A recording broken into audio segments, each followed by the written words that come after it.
Hello, hello. Doug Cunnington here. And today I'm going to talk about how and why I started Niche Site Project, my internet marketing blog, and I guess the other things around the brand. And I'll give you some details, my thoughts on internet marketing. It's really self-indulgent, to be honest with you. I see we got a few people on. I'm going to hop over to the chat here. What's up? I think it's going to be a smaller crew, than our previous webinars over the last several weeks. It turns out people care less about this stuff, which is me talking about myself, versus how to start an actual niche site. But that is okay. It'll be a nice intimate group. Let me know where you're from. Let me know who's on. And hopefully you'll find it interesting. So we have Furhan on. What's up? Thanks for the ongoing support on the live streams. I was just catching up with Alex Cooper from WP Eagle. I know he had some trouble with the trolls in the last couple weeks too. So we were kind of laughing about that. It's pretty interesting. So anyway, I'm going to burn a little time just to let people join up, and a couple interesting things. So I often hold up my notebook and I'm like, here's sort of how I deal with productivity and my tasks and stuff. And, I sometimes would journal in there, although I've moved to other journaling type activities. And a lot of times it was like a to-do list. Every now and then I would do like a brain dump and think through a problem, write things out. And I like that format. But the issue with that, journaling and to-do list aspect in the book was, if I wrote something out, let's say I did a brain dump where I thought about, let's say, content that I'm going to publish, I wouldn't be able to find it again because I didn't have any reference to a certain page.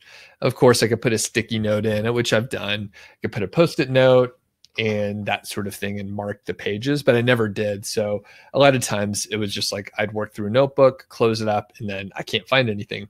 One good thing that I discovered is in Evernote, and this is totally an aside, by the way, if people are just joining up, this is going to be the webinar on starting an internet marketing blog, and specifically my story with Niche Site Project. So the interesting thing is I wouldn't be able to find anything again, but now I realized that Evernote, you could take a picture of handwritten notes and it's searchable, which is very valuable because I typically prefer to write on paper versus working within an app, just because I'm staring at screens all day anyway. The point that I'm getting to is I've seen some YouTube videos on bullet journals, and I watch a lot of YouTube stuff. I'm participating in YouTube a lot more. So I saw them and they looked very artistic and stuff. But then for some reason, I just checked out the bullet journal, the originating site. And the idea and all that stuff. And really, it's just a system and framework to organize a journal. And I was like, this is brilliant, because the simplest thing, the biggest thing that I got, they have an index in the front so you can number your pages. It's the most obvious thing that I never thought of before. Of course, there's some other good aspects on how you work through it. But in general, it is just a nice way. So I had a journal that I had used for some notes, in a little bit higher quality, paper and stuff like that. But, I've sort of done some of the high points of the bullet journal, and I'm going to try to work it out, because I do prefer working on paper. I had notebooks for the last couple years anyway that I used, and now I'll be able to use the most obvious thing in the world, an index, and number the pages so I could find stuff again. So anyway, that is something I discovered yesterday afternoon. through the YouTube vortex, you know, I got sucked in and I was like, that's pretty cool. Funny thing, the person that I watched her video, she said she didn't use the index and she doesn't number the pages, which is the only thing that I thought was like really valuable. So, okay, cool. Adam, what's up? Good to have you on. You are in the course, 5-figure niche site, and that's amazing. Thanks a lot for joining up there. And hopefully we'll talk soon. And then Furhan mentioned that his wife is a bullet journaler for blogging. It's after a bullet journal for her blog. Yep. Yeah. So I think the concepts are like, the general concepts are really good. Actually, I'll do a video on it because, you know, that's the thing that everybody does. But the concepts are simple. The framework is really simple. And when I took a look at some of the other people that were using them, I mean, they typically are artists and draw, like, just graphics people, and they can draw really well. So the first couple of videos, first couple of times I heard about him, it looked like an art project. Of course, there's like sloppier stuff and just the facts kind of things. But you know, I'm not much of an artist at most. I mean, I have a lot of different colored pens here, which I just like them anyway. So now I have a purpose for it. Okay, you guys ready to get into the content here? It looks like we've hit the capacity. We have 8 people. So it's pretty funny. The last few, like the last several, we had like, you know, 30, 40 people most of the time. So definitely not as interesting of a topic. I'm gonna go ahead and start sharing my screen here so we can do this. So boom. Okay, so this is how I started Niche Site Project, and I'm going to skip over some of the intro stuff and just get to the meat of it. I know some people may have not like seen everything before in these presentations, but I know a lot of people have. Lance is on. What's up? Good to have you on, man. Okay, moving on. We have, and Mate is on. What's up? People can indeed hear me since we've been interacting already. So if you know, I'm Doug Cunnington. I'm the founder of Niche Site Project. That's my late dog there, Brody. We were up Beartooth Pass, which is not too far from here. And it was like mid-July. I think it may have been July 4th. All the wildflowers are out there. Really amazing. That's at like 10,000, 11,000 feet, something like that. So I've been around guest posting and mentioned or quoted on various sites. And just curious, anyone have an internet marketing blog right now? And I'm not sure all the questions I have peppered throughout here, but just curious. I know, well, I'll get into the details. I know a lot of people, oftentimes once you hear about other people's stories, you think, hey, I'm going to start a blog and I'm going to tell you some of the good and bad parts of it. And Randy, you're currently building one. Awesome. Very cool. So this is my niche site timeline and the ups and downs. Again, I'm not going to go through a full intro as normal, but I do a lot with Amazon affiliate sites. I've had some good things happen. I've had some bad things happen. And, you know, throughout, I have been blogging on Niche Site Project. There were periods where I published, you know, tons of stuff and published once a week. And then there were periods where I didn't publish much at all. So, you know, it just kind of goes up and down depending on what's going on in other areas of my life and or business. So the Q&A is at the end, but since we have such a small audience, you know, feel free to ask throughout. And let's try, you know, as much as possible to keep the questions about the topic of starting an internet marketing blog versus, I know a lot of people do often have questions about their niche sites or affiliate marketing. So if you have a question like that, I request that you would come to the free, another free session tomorrow, which is a YouTube live stream. And actually, if you want to, you can ask here, but I'll place it in the queue for the questions tomorrow. So, okay. So this is the origin story. And the number one thing to remember, like when you're starting a blog, is to be nice. So as soon as you're putting yourself out there in public, there's going to be trolls, right? So I know several people on here have seen the trolls out there. Those are specific type of chat room trolls that hop onto live streams.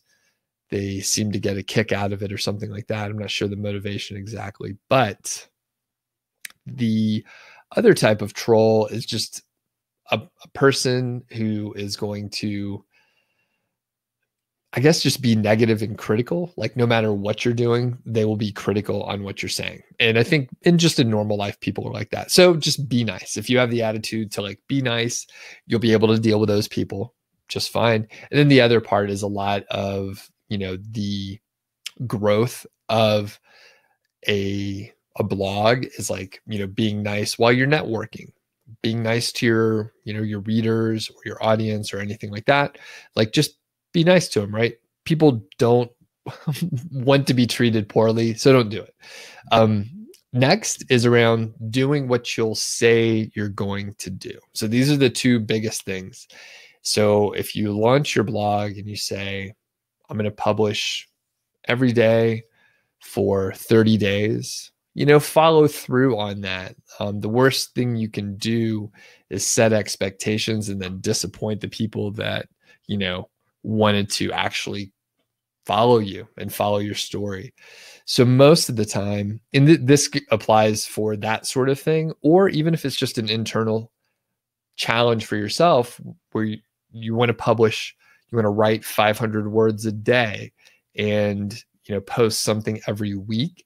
Like if you say that you're going to do something and you follow through, like that's the ultimate sort of effectiveness and productivity. Like just do what you say you're going to do. So I could keep belaboring that, but I think you get the point.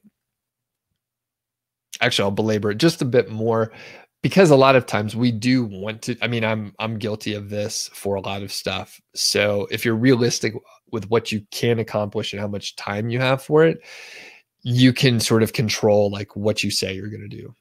So I may come back to that for some of my personal stuff going on and some of the projects that I want to take on, and I'll explain more soon. So when I got started, this is 2013 or so, and I found internet marketing in April of, or maybe the very end of March of 2013. And I started on the Smart Passive Income blog and podcast originally, but then the blog. And basically Pat Flynn was doing Niche Site Duel 2. So I think Pat like got a lot of notoriety through Niche Site Duel 1, where he and someone else challenged each other to build a niche site and see what would happen. I think the other guy like fell off the radar, and I don't know what he's doing now, but basically it was a great way for people to follow along, and people got inspired for that first Niche Site Duel. So the second Niche Site Duel, the 2.0, Pat created like a forum and like made it a big like community challenge. So I actually formed my first mastermind group out of that forum. So that's another story for another day, but I literally, created a profile.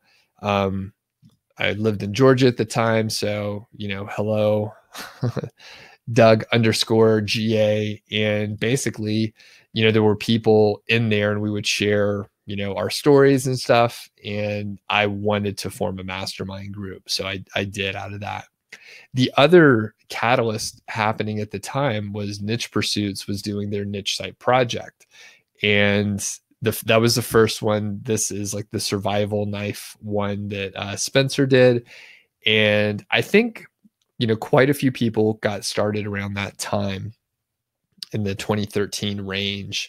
Like, I think Rob Atkinson, I think he dabbled maybe for a previous, year or so, but he really sort of found his way in this niche site project one, Niche Pursuits. I may be putting some words in his mouth, but I know he was a follower there.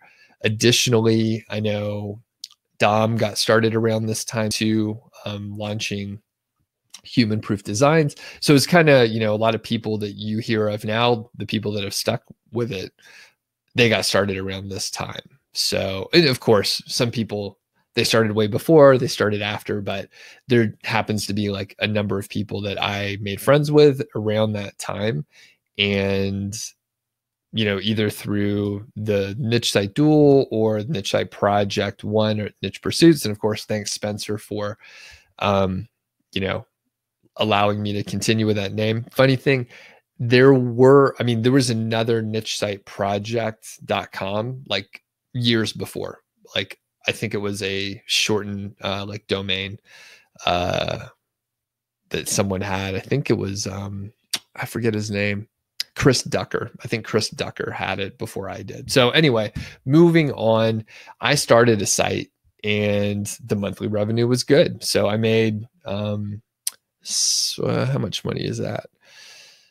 10, 3, 9, probably about $10,000 within the first 6 months or so. Things were a little different then, but when I launched my site in July, I really got obsessed. And at that point, the seed was planted and I was like, this is great. I've kind of figured some things out and I think I can start a blog. And again, the people that I was following with these, case studies and projects and stuff, they obviously had a blog and I, was inspired to do that. And I think a lot of people have that feeling where like you see the people ahead of you, you see your, mentors from afar, and you want to, follow along with that. So there are a couple like benefits around starting a blog. So one is to share knowledge. The other is accountability, and the other is to sell something. So those are like the main sort of things. And the accountability is interesting, right? So again, doing what you say you're going to do. Earl, what's up? Thanks for joining up.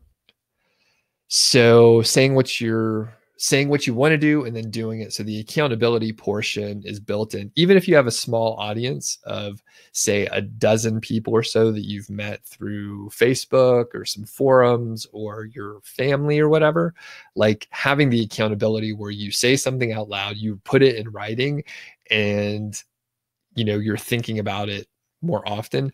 Very powerful, very, very powerful. As far as sharing knowledge, like it's cool to learn something and then, pass it along to other folks. And then of course, selling something, when it comes down to it, I don't think you should probably start a blog or a platform or anything unless you have some like monetization idea ahead of time, unless you're like independently wealthy. Sure, there's a benefit of the accountability and sharing knowledge, but when it comes down to it, all of us are so busy. All of us want to accomplish things. And if you put in, just to be blunt, if you put in so much time and effort into a thing where you're not getting an ROI, it's a hard sell to like your family and friends. Right. So it's great to have hobbies, but an internet marketing blog is kind of a solo hobby, except for your audience, which is located elsewhere. The point is, if I was spending like 20 hours a week on something and not spending it with my wife and family and friends, it would probably not be cool. However, if there's some like ROI component, that's a little easier sell. So next, we got a blank slide, it looks like. Okay, the differentiator. So I struggled with this, and I think if you just think, hey, I'm going to start a blog, I'm going to document, my journey and so on.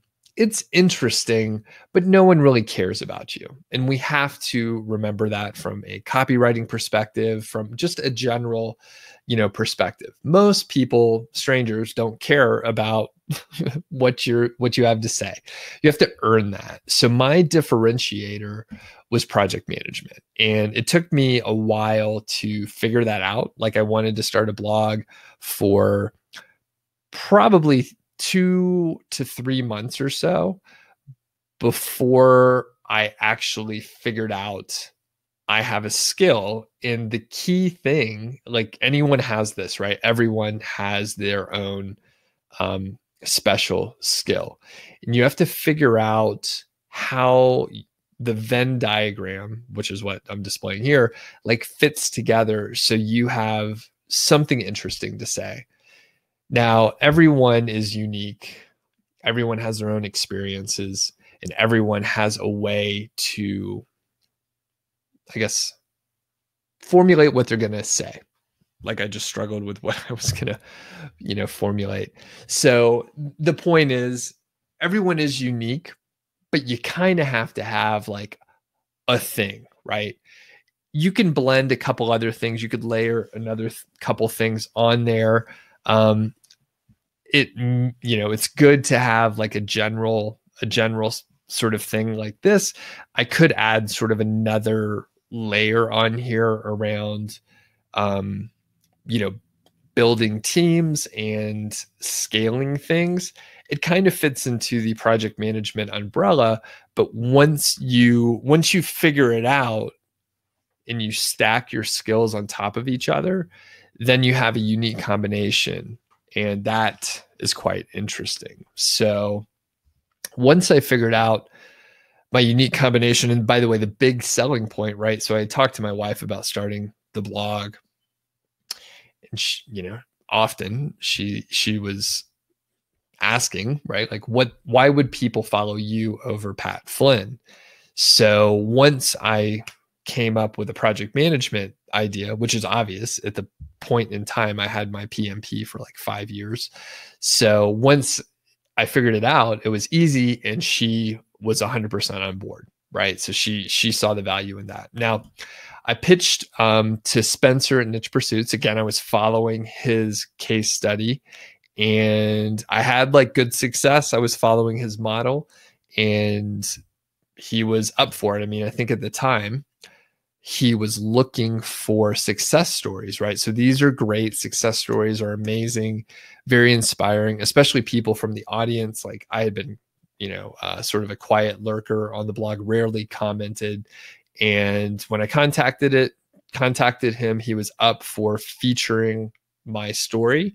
So I was in November 22nd, 2013, and then February, I was on the podcast. So again, I essentially wrote sort of like a guest post in the first case, and you could see lots of interaction, like 87 comments, 137 comments or shares. I'm not sure. I think those are all comments, but they were very popular, and I literally launched the blog from this guest posting and being on the podcast. So he had enough of a, audience where like people listened to it. I had an upgrade, immediately. I don't know that people were actually calling them content upgrades at that period in time, but in the podcast, I said, hey, you can get my process for, blog commenting, I think it was. And people went over and they checked it out. So that was huge. And I think, it was the right timing, right? I was a little lucky with that. It was the right timing, it was the right audience. Spencer had a lot of people following him for the specific stuff that I was talking about. And I had the project management angle, which is interesting, right? Most people have heard about project management. A lot of people use it at work, depending on their job. And it's a nice buzzword to attach to it all. The big advantage, one of the big advantages of having an internet marketing blog is networking. So you have the ability to write about other people and share stuff about other people. And like, it's a nice thing to do, right? So back to the original point of like being nice. If you write about someone and you share their stuff, they're going to like that, right? You just let them know, and you don't have to ask for anything. You shouldn't ask for anything.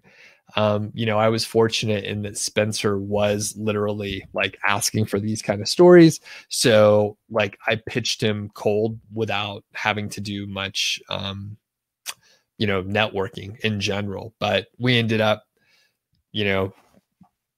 I guess, being acquainted and that sort of thing. So moving on. So networking is hugely valuable. And I talked to a couple of my friends, and that's one of the biggest things that they got out of their blogs as well.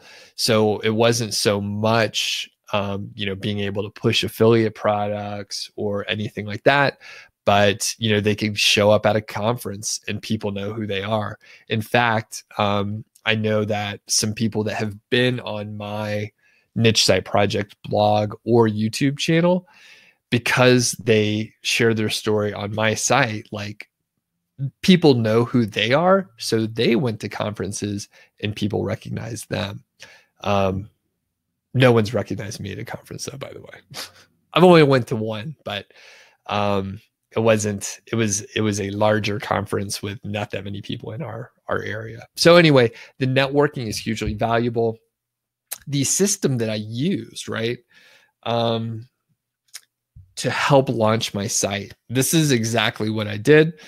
I suggest, if you're interested in this kind of stuff, take notes, right? You could use it for your own thing. So I knew that Spencer had other people featured on like his success stories. So I knew that there were like 10 other people. So I knew that I didn't have time to write so many blog posts. In fact, it was quite hard for me in the beginning. And I probably used too many big words. I write much better now. It was really hard, just to let you know. So basically, I asked them to guest post on my site. So you'll notice that's sort of like a give to them, right? It helped me because I could publish more content. But the thing is, like, most people want to guest post on other sites. Now, granted, my site didn't have much going on for it, but most people are keen on guest posting. Now, couple examples on how it worked, and these are interesting. So number one is John Haver. So John didn't actually have time to guest post on my site. However, I was able to meet him, have a good introduction, a good interaction. He passed on that, but we made contact, and later on I was able to guest post on his site, which is even better than him guest posting on my site.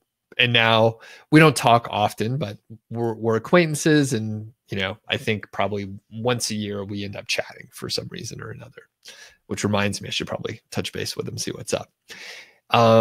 Matt Allen over at Dumb Passive Income, he actually guest posted on my site, right? So he wrote a post on like keyword research, which he was very into and is very into. And he was able to, get links to his site and get some people over there. I think I had like 4 or so other people that, worked with me and posted on my site. So it was a great way to launch with a little more content versus like launching my site with like 3 pieces of content that were like my first pieces of content. So I was able to pepper in and launch with like 10 pieces of content roughly. And then I did other stuff just in general. So I did blog commenting and I guest posted. So I did like some early guest posting on, sites. It's really good, right? If you have a story to tell or you have something valuable to share, case studies are probably the most valuable thing because it's hard to get that data. There's, most people do things and they don't share them on case studies, just in general. So if you have a case study, say, like the making 10K in 6 months or whatever, that's interesting. People want to hear about that. So because I had that and I could layer in project management, most people are not project managers. I can lay the framework of project management over the case study. Very unique, right? So I had that advantage. And by the way, I happen to have that advantage, but you just have to figure out yours. Everyone has some kind of skill or interest in a specific area. It may take you months to figure it out, but just keep it in the back of the mind. Ask people what they think you're good at. What do you excel at? You don't have to have a certification on it, right? So you just have to have the skill and a way to illustrate that you know what you're talking about. So Salim is on as well. Thanks for hopping on. What is this next slide? So I launched a book to go along with the site, right? So I launched an ebook, Niche Site Project Management, and this was like 100-page book, right? So one of the things that sort of dictated what and when and if I was going to do anything like start a blog was I pitched Spencer to make sure I could guest post on his site as a success story in November. He said yes. So I was like, that's a go. I want to be able to launch the site corresponding with what Spencer was going to publish for me. I also knew that I wanted to pre-sell. I think at the time I was listening to a lot of, it's called the Fizzle podcast. I think they're still quite big. It's a membership site, but they were talking about pre-selling ebooks. And I was sort of coming in on the tail end of when ebooks were actually like a viable, thing. So I decided that I was going to launch the book and I was going to pre-sell it. I was going to go through what they call like an alpha release, a beta release, and the full release. So the alpha release happened in like, I can't remember, like late November or early December. And once I had the go ahead from Spencer, I basically started writing the book. And I pitched that in that first November, what do you call it? Success story, guest post over there. So the thing is, I wanted to iterate so that I could launch quickly and then improve it based on feedback, hence the alpha release. So I'd release that to about 10 people or so. And I was like, okay, if I hit 10, that's good to go. I think I sold like 14. And then my sort of milestones were decided ahead of time. And I knew if I sold like 4 or 10, that'd be good enough to move forward. I can't remember what I charged. I think it was like $100. I can't remember. And I made it like cheaper to buy early and you got more stuff. So like the alpha group, I like made it cheaper. Maybe it was $80. I don't remember.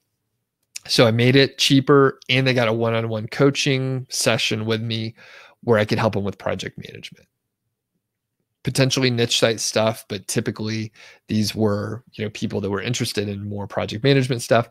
I decided I was going to release the beta at the end of January and the full release in early February. So you'll notice that I was very lucky in that I was able to get on Spencer's podcast in late January.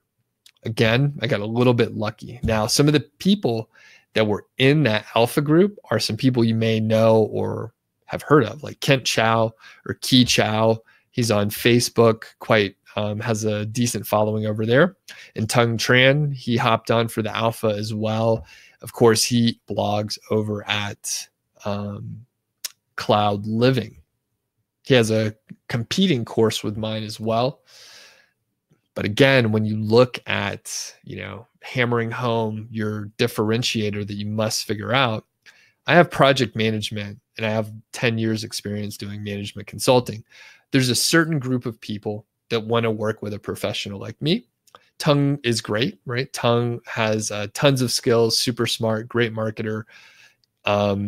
Different demographic is going to be interested in Tung's work, right?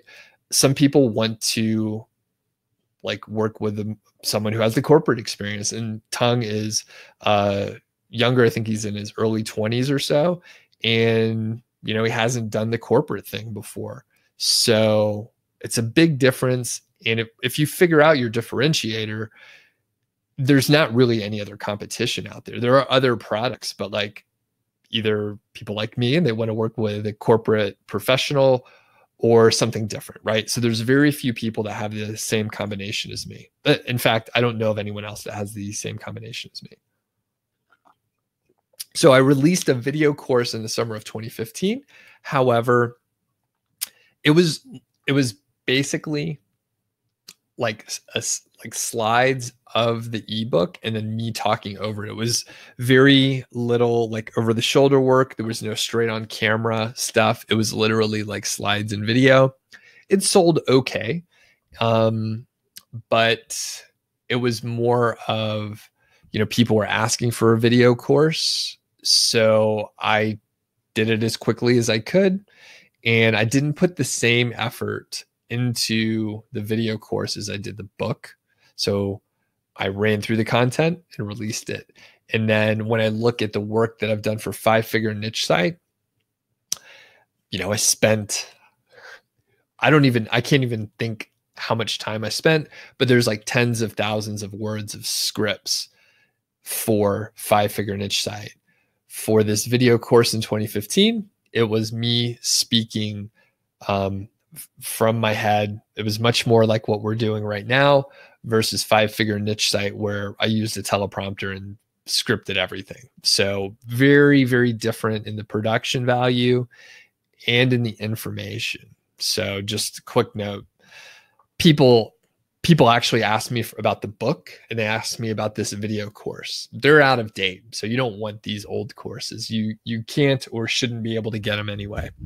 So some of the mistakes that I made, and it was just inexperience, right? So I didn't realize it until after. So one, not being consistent enough. So there was a period where I didn't blog or publish things consistently, right?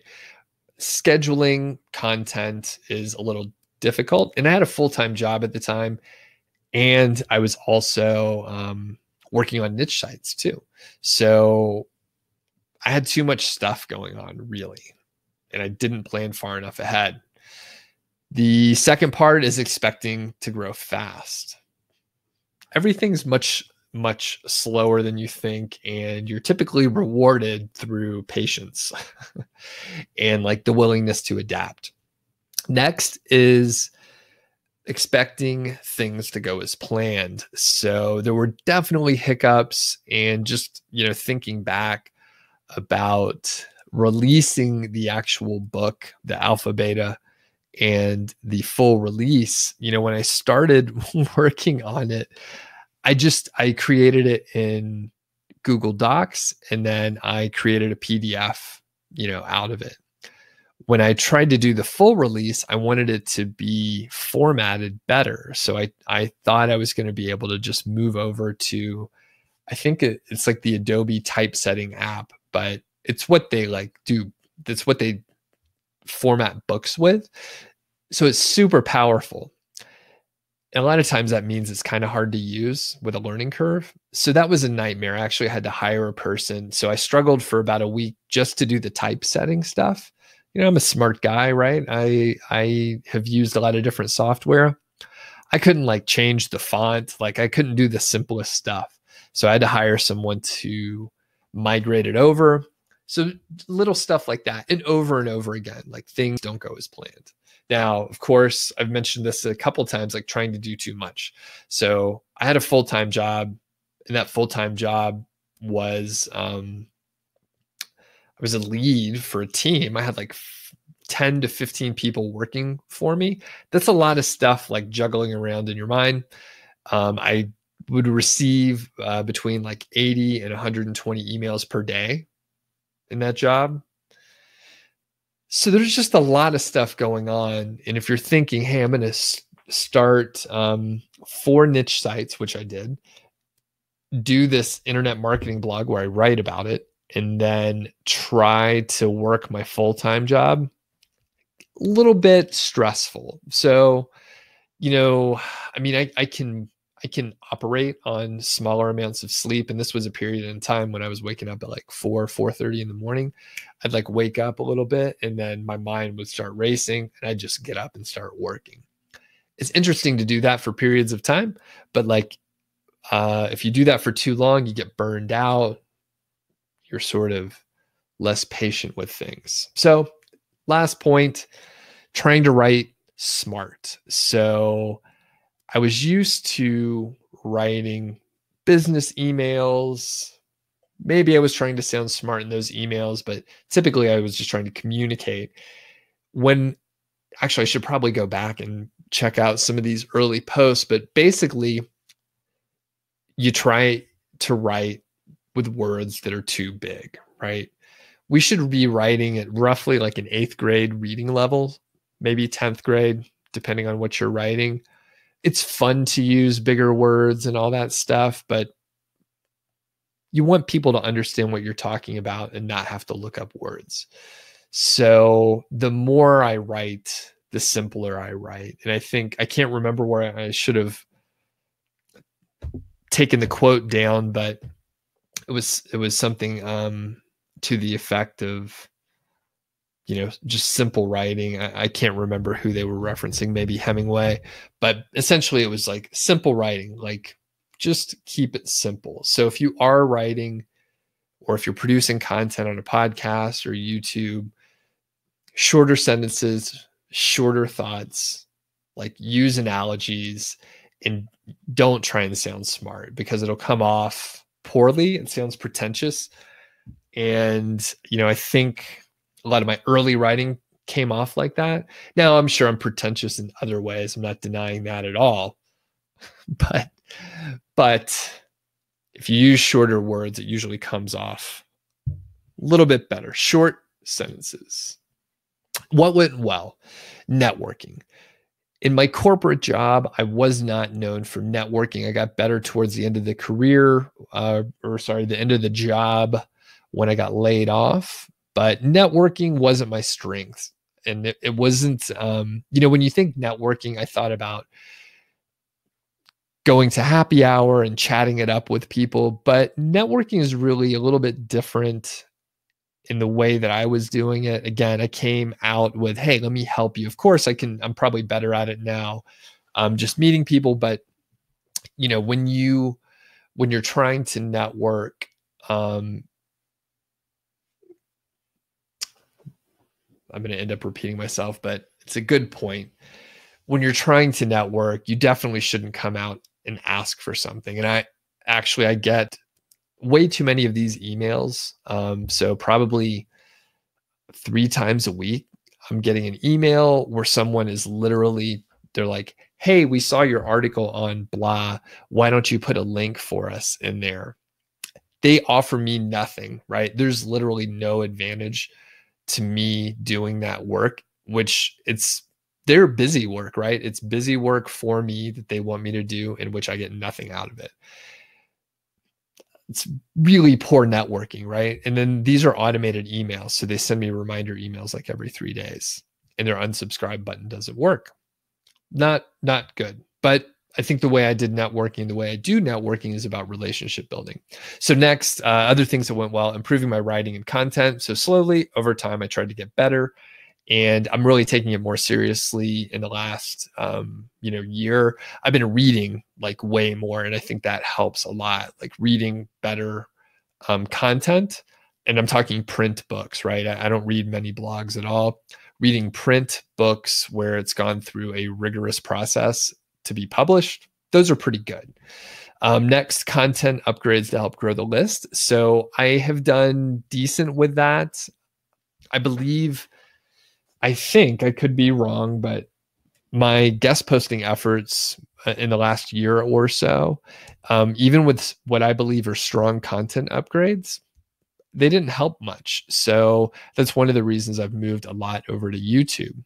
It seems to be that there aren't as many people over there that are, publishing the same sort of content, but there's so much blog content published that it seems like I would do a guest post and it wouldn't really help grow the email list in the last year.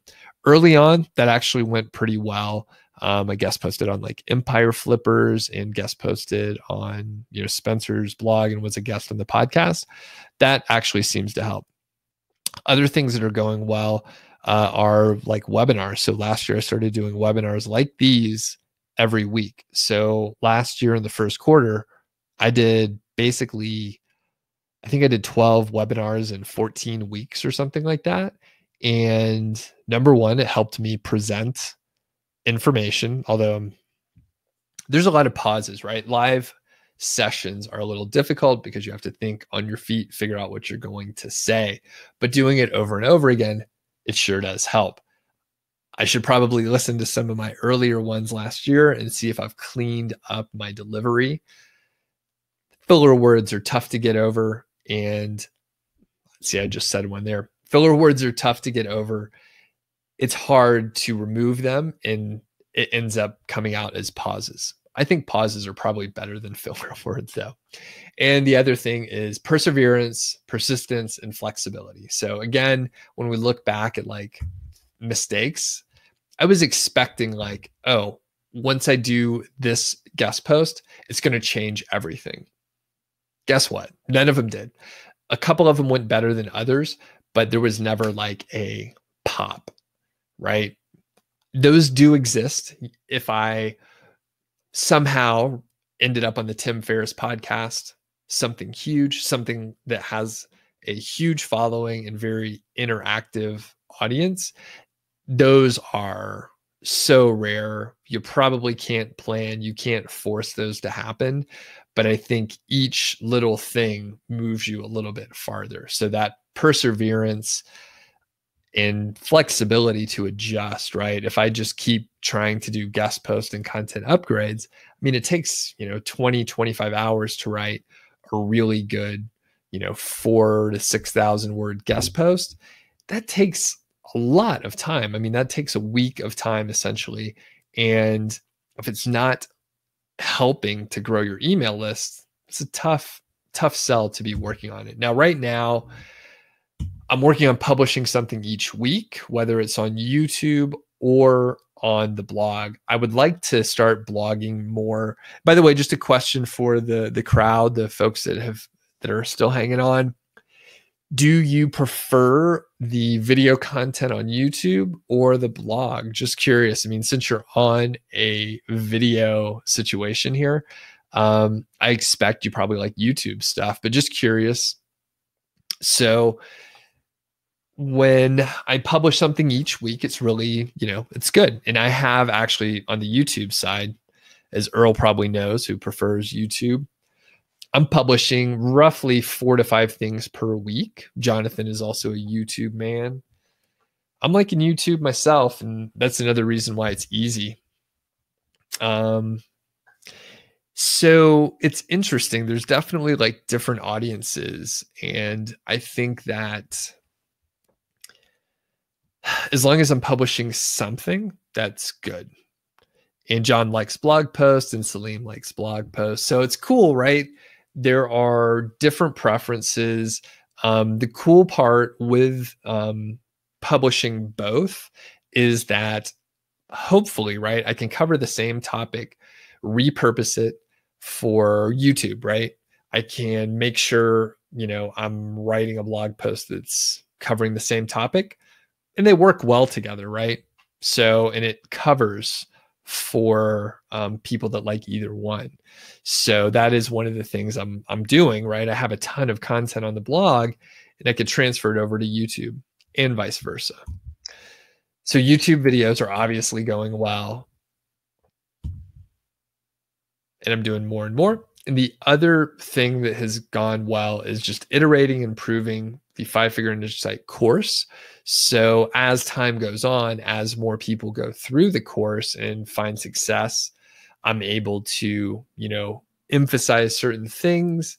As tools and apps are not as effective, I can remove those out. Now, the other thing is trying to write better than my peers. So As I mentioned, I haven't been writing as much, particularly in the last quarter, but prior to that, I was really studying copywriting and just writing more effectively. I'm looking to get back into that more. So, one thing that I have done is hired a video editor. So anyone that has noticed the video quality going up, I'm not editing it anymore. And that's why. So I have someone helping me out on the editing side, which I totally enjoyed doing for a period of time, but not my skill set. Takes a long time. What it is valuable is for me to produce the video. So because I'm not worrying about the editing so much, I got better lights, right? So like I'm going to turn up the light right here. So I have better lighting. I can be a little bit more fussy on the production side, right? And I have another big light over here too. So just being able to focus on the studio setting, which is my office / guest bedroom here, the video quality has gotten better. And additionally, if I'm trying to write better, I can write scripts, which helps the delivery and have a tight video, which my earlier videos were long, meandering, just ramblings, right? I made the videos. It was fine. People watch them. But if I can script things out and then have better videos, more people will watch, which is a good thing. And saying no to almost everything. There are so many good ideas. There are tons of opportunities. If you're into niche sites, you probably have a bunch of niche site ideas that are good ideas, but you can't do everything. At least you can't do everything all at once. You can, and you need to put things on pause, right? Just because you don't do everything at once doesn't mean you can't ever do it. But focusing is really key. This is probably a better way to say it. But say no to almost everything, especially the good ideas. There's so many good ideas you need to say no to. You need to just stick with the great ideas. So we're on to the Q&A part. So I see we have a couple comments on here. Turn off screen sharing. Okay, so Lance says, you prefer YouTube, but you're able to stay more focused on the webinar due to less people and trolls. The Q&A sessions tend to be the same old simple questions asked and answered. So unless you have a specific question, you don't get much out of it. Lance, that is a great observation. Do you have any suggestions on that? Because I feel like, well, number one, just having a regular Q&A is interesting, right? I could make it more topic based, kind of like the Wednesday sessions that I do where I talk about something. Of course, the trolls are something to tend to. The questions, right?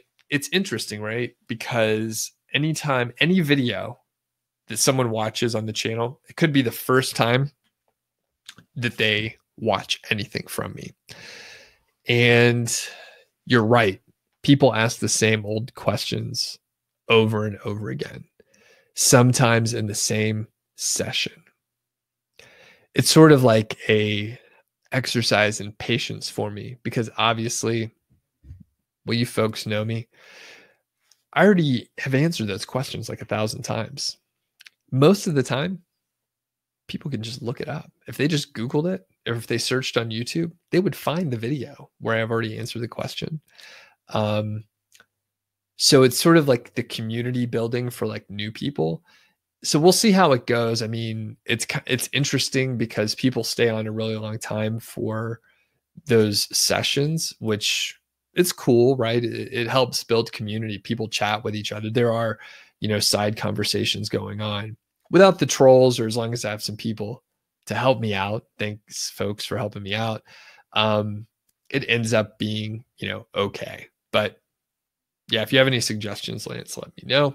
And then, Lance, you said you'd be interested in a webinar on writing better and organizing content. Okay, I will write that down.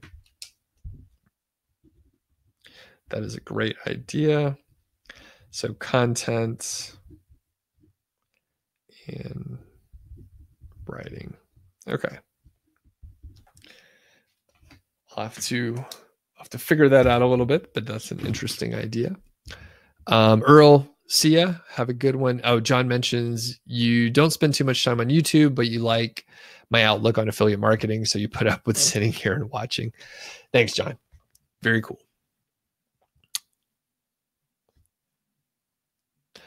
All right. And Lance says, you think if I had a niche site 101 article that answers a lot of the simple questions, it would be easy for you to point them to that. Of course, after signing up for the email list. Hey, that's a good idea. Lance. Amazing. I'll make another sticky note here.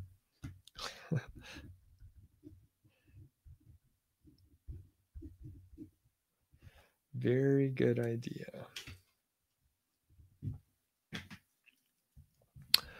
And John, so John, you are more of the blog post. Okay.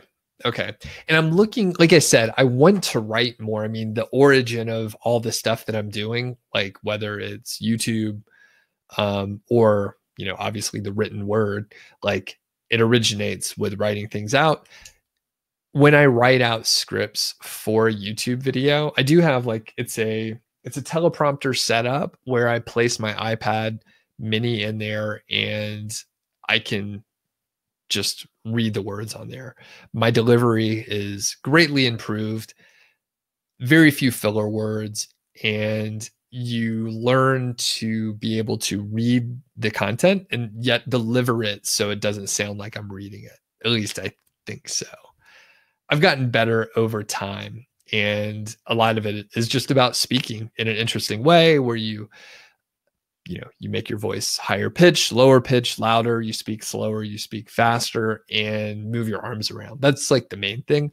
But just having the camera right behind the glass is super convenient. Of course, it takes more production time up front, but writing is the origin of it all. So I'm hoping to be able to integrate that into just more blog posts. So, okay, especially where I could repurpose the content and that sort of thing. Any other questions? And I'm not sure if Randy is still on, but you're currently building one. If you want to plug your site, feel free. You could post it in the chat if you want to. If you want people to check it out.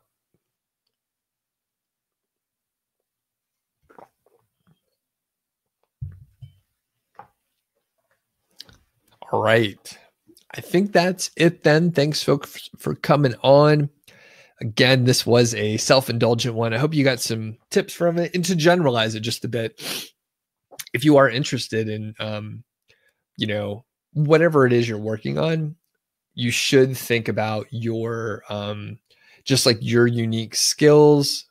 You're good at something, and when you combine the skills and add it to other things that or other things you're interested in, you end up with an interesting combination of skills. So even if you don't want to start an internet marketing blog, but you're working on niche sites, you can figure out your unique advantage in the set of skills that you have. It's in the areas where you can stack the skills where you end up with some really interesting stuff. And further, I was going to mention, back to the basic questions of like niche site stuff, Lance, people talk about certain like link building strategies, the skyscraper method, guest posting, and infographics. They're all fine, right? They all can work.